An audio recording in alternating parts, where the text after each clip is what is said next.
Greetings YouTube viewers and welcome to another video on the TheIanBullock channel. Today we find ourselves in Royal Tunbridge Wells in Kent, the attractive spa town in Kent, and it is Friday, July the 9th, 2021. This is the day that we would have been going to Corfu for a 2-week Greek summer holiday, but due to the pandemic, coronavirus and travel restrictions, that holiday has had to be cancelled.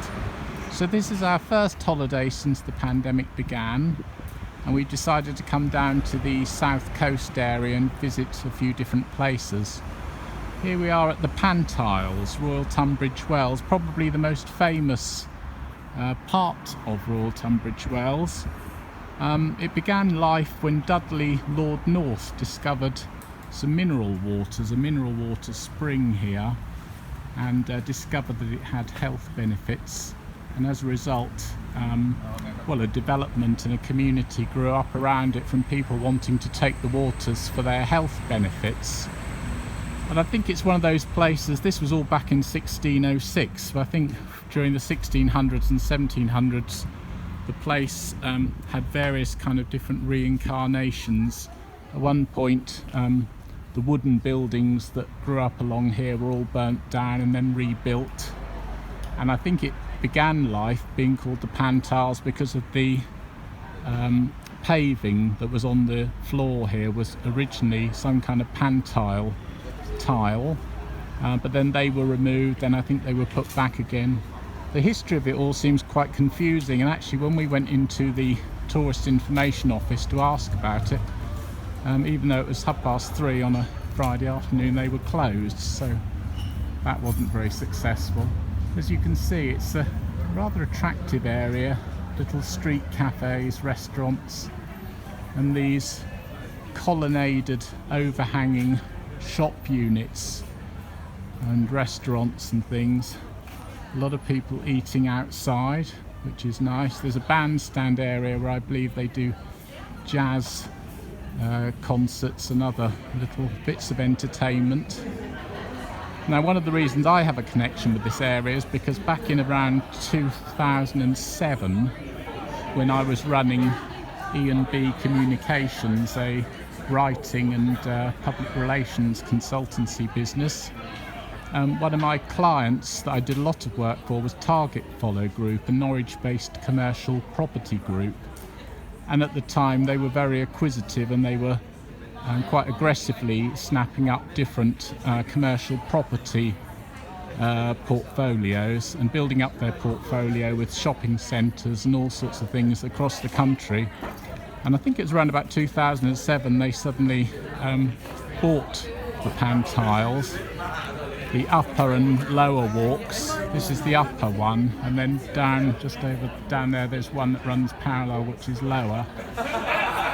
And they bought this particular property to add to their portfolio, and I believe that they're still managing it, although Targetfollow, like so many other commercial properties, took a bit of a knockback during the credit crunch and other economic problems.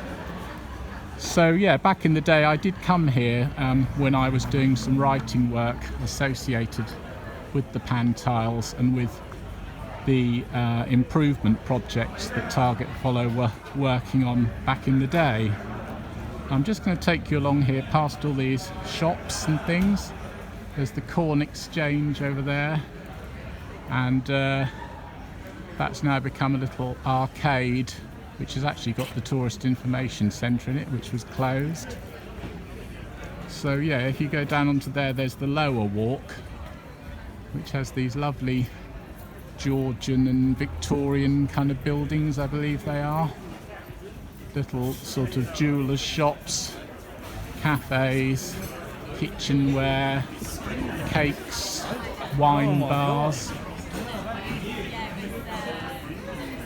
It's an attractive place, and I think from what I can see, Tunbridge Wells seems to be split into this area and also more of a high streety bit that's just a bit further along. We're just staying here for one night actually in a Premier Inn because we're hoping to go to Hever Castle tomorrow, so we're just here briefly. Hello there. So yeah, all sorts of businesses. I think this is a seafood restaurant here with tables outside and a pub. And I'll just take you along here to the Chalybeate Spring, which, as I say, was once the focal point really of the Pantiles. Now it's kind of looks a bit sad really, but there is a sign up saying that they're actively trying to revitalise it and take on a new lease and really make it more of a place where people can come and take the waters throughout the year. At the moment it seems a little bit locked up and not terribly welcoming, and I think there's a move to try and sort that out and make sure that when people come here they can actually go there, take the waters and have their photos taken, all that sort of thing. Mrs. B is just here relaxing. So I'll just take you along here to this is where the spring began, discovered circa 1606. And obviously normally with a spa town as famous as Royal Tunbridge Wells, you'd normally come here as a visitor and expect to be able to see the spring water, drink some, talk about it a bit, but you know, we've come here on a Friday afternoon in July and it seems to be closed. I think that the spring is down here where there's that kind of manhole thing.